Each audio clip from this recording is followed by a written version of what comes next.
Hey guys, I'm just jumping on here real quick to give you a review for the Ego Power 21-inch 56-volt cordless snowblower with steel auger. It's still in the box. We just got it delivered the other day and haven't unpacked it yet.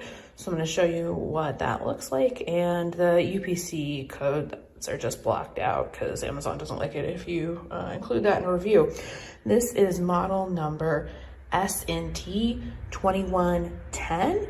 If you're looking at getting one of these, and you'll see the main difference, there's the SNT 2110 and the 2112. The 2110, which is the one we got, does not have batteries and charger included.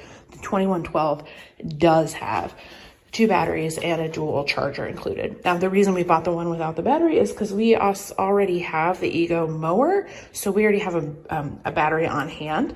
And while they do recommend that you run it with 1 battery, they have said it in their Q&A that you actually can run it on a single battery. It's just a matter of kind of how big of a driveway you have and how far you need to toss your snow. We have a pretty small driveway, so we're gonna see if we can't get by with just the 1 battery, but we did buy a single backup. So if you don't already have any Ego products and you need the batteries and charger, generally from looking, the most cost-effective way is going to be to buy the 2112 model that includes them, because you don't really save anything by buying them separately.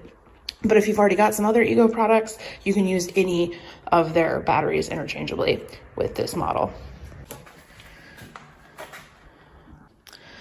So here's what it looks like with the box open before we take out any of the packaging.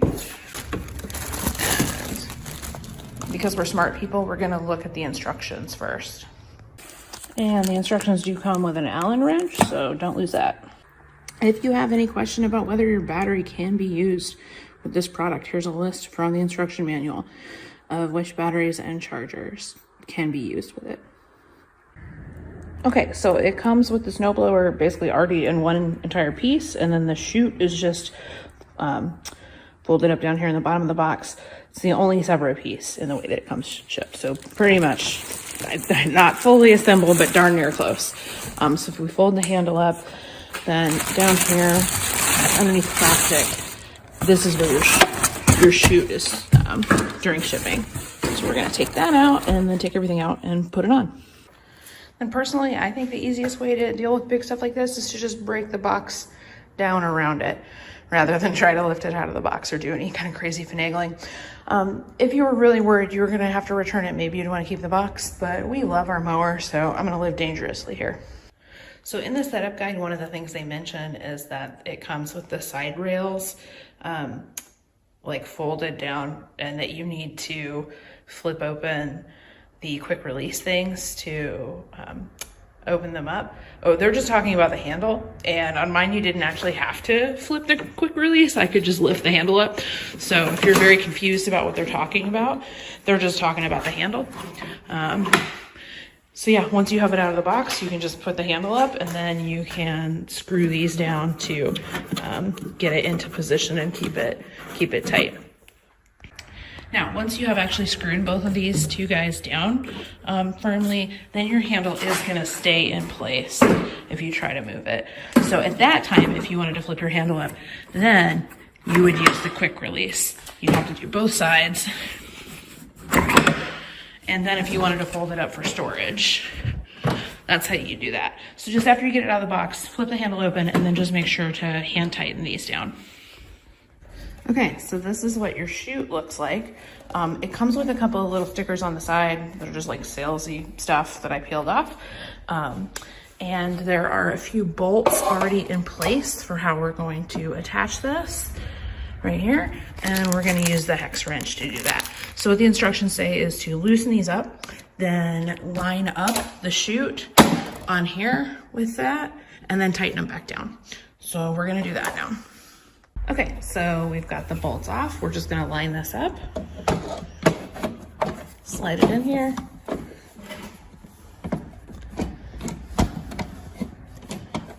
Kind of hard to do one-handed. Yes, so you just wanna get that little part under that little lip, and then it sits in here quite nicely. It's a little hard to see because my garage is dark. So now we're just gonna put those 2 bolts back in place and screw them back down with the hex wrench. Okay, so there we go. We've got it attached. This handle here lets you set what angle you want to shoot the snow at. If you're putting it down, you can just push it. If you're pulling it up, you want to pull on the trigger and then adjust it. So if you want to shoot it straight up versus try to shoot it at like a 90-degree angle. And then this handle here, this knob here on the handle lets you turn which direction you want the snow to go. So you're just gonna move that forward and backwards to decide which way you're shooting the snow. Okay, and then this guy here is to adjust the auger speed. So easy to get to while you're using it. You can see it's less intense to more intense. And then like all Ego products, the way you turn it on, it's got kind of the safety feature of you push the button and then you pull the handle. It's not turning on because I haven't put the battery in yet. So let's do that. So we already have a 7.5 amp hour, 56 volt battery from our mower. And we're just gonna make sure we got a charge here still. Yep, still got some juice. And we're gonna put it in. So you can see they've got spots. It's kind of dark. You can see they've got spots for 2 batteries, but it will run on 1 battery. Or at least so I've been told. We're gonna find out. So we're gonna push it in place. You hear it click, so you know it's in. If you wanna take it out, you just pull that toward you and then it releases. So we got it in. We're gonna close it. And here is the moment of truth. Actually, I think you have to do them both at once, which I can't really do one-handed. Here we go. Running on 1 battery. So yeah, there you go. You can see it runs on 1 battery. You can see I've just got 1 battery in there. It has not snowed in a couple of days, so once it snows again, I will get some footage of us actually using the snowblower and let you know how far we get on that 1 battery. All said and told, it took me about 20 minutes to get this out of the box, get it set up, and get it running. So not too shabby for amateur hour. So it turned out once I got everything assembled that it's not snowing again for a couple of more weeks, and I wanted to just kind of get this out and test it out. So our front drive was already cleared out, but we had not cleared off our back walkway that connects the garage to the back porch. And this is pretty old snow that's been really iced over for a couple weeks, and it worked pretty well at clearing that off.